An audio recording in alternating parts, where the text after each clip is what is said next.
If you know me, you know that business ownership is one of my things. I really pay attention to businesses that are owned by multiple people.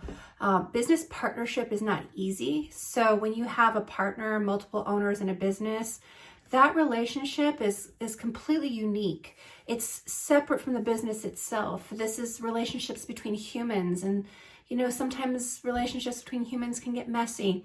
So what I'd like to tell you now is that it's really important to have a good relationship with your business partner. If you have one now, it's not too late to kind of sit down with them and go through some of these questions that I'm going to be talking about. If you're thinking about going into business with someone, this is the time now to sit down with them and talk about some of these questions. So what are these questions? Well, we've prepared this questionnaire thing that we like for people to fill out whenever they come into our office to write an ownership agreement. And what this does is it kind of touches on the soft stuff, the hard stuff, and then the mutual stuff. So the soft stuff is all about what your actual unique abilities are, how do you see this business playing out, and then the hard stuff is what am I going to be responsible for? What happens if I don't do these things, or what happens if I change my mind?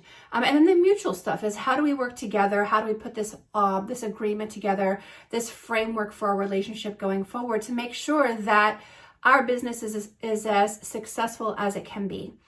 One of my pet peeves is when people work so hard, they sacrifice so much, and they get the business built and the business is doing fine. There's nothing wrong with the business. It's now the humans can't get along with each other. And the business either starts to suffer or they're so in conflict that one of them has to leave. And that may jeopardize the business itself, depending on how that departure process goes. So be careful when you have business partners. It is a very delicate relationship.